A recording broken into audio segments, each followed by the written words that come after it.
video is looking at pricing decisions. So this is a part of the marketing mix down here, and the two that are specified on the specification are penetration pricing and price skimming, although I will briefly look at a couple of other pricing strategies to give you a bit of context. So first of all, a definition of price.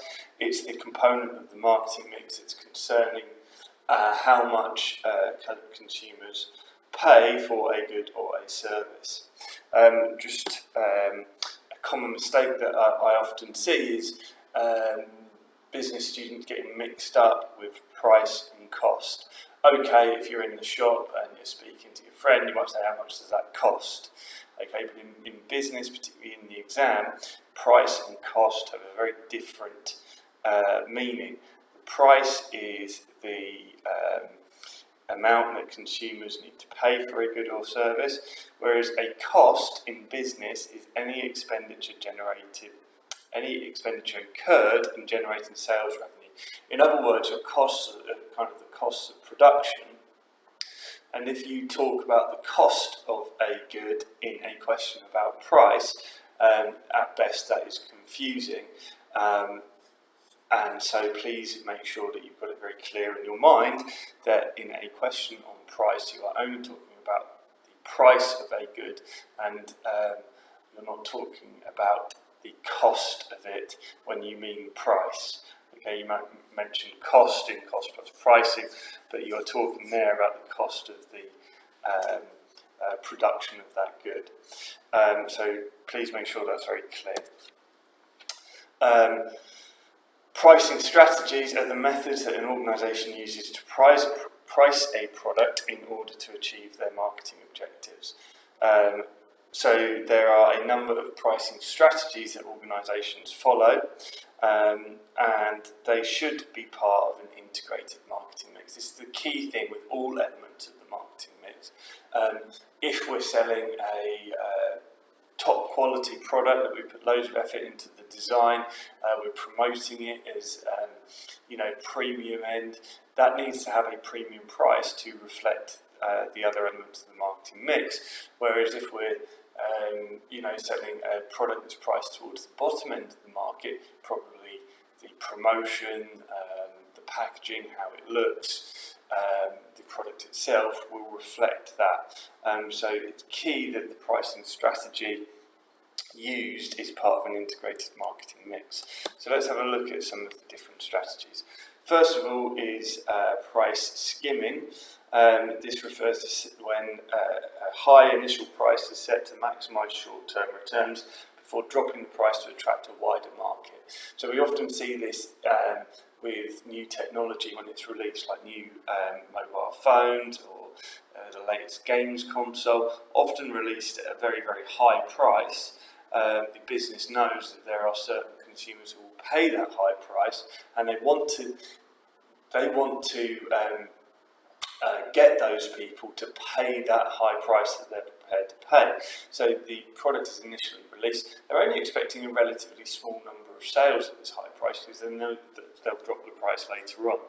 So this is a strategy. It's called price skimming. Reason is you're skimming the cream off the market. It comes from milk. You can see here is the cream line. This cream is at the top. The analogy is that these are the customers that are prepared to pay the high price.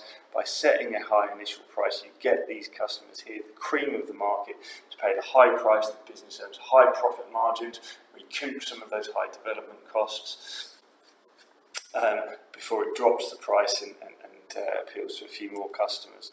So it's often used in high-tech markets to attract the early adopters, as they're called.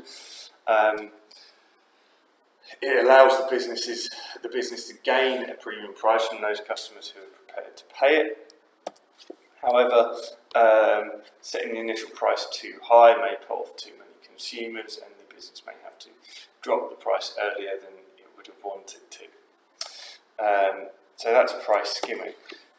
Price penetration is the other end, and it's often used with mass market products, so things like cereal or magazines, for example. When they're first released, you set a low initial price in order to attract attention, gain market share, and you raise the price at some point in the future. So when you see like a special introductory offer or something like that, this is an example of price penetration, trying to gain attention from consumers before they raise the price to a more normal level later on. Gyms often use it when they first open to attract members.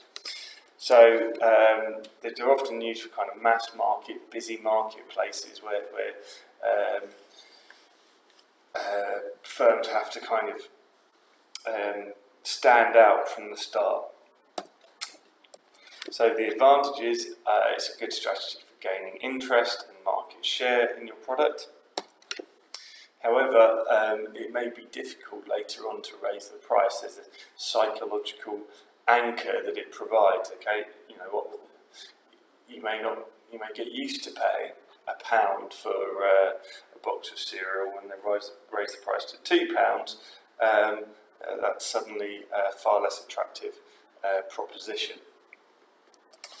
So cost plus pricing occurs where a target is set for the profit margin on each unit, where you base the selling price on the cost of production. So in cost plus pricing, which isn't on the specification, by the way, but just to give you an idea of a couple of others that you could be aware of, the business will calculate how much its workers paid, how much the raw materials cost, other costs of production, and will add a profit margin, say 10%, onto the cost of that, onto the selling price, I should say, of that product. So this is suitable when a business has a degree of monopoly power, i.e. when the business has a degree of power over consumers because there's a lack of competition in the market.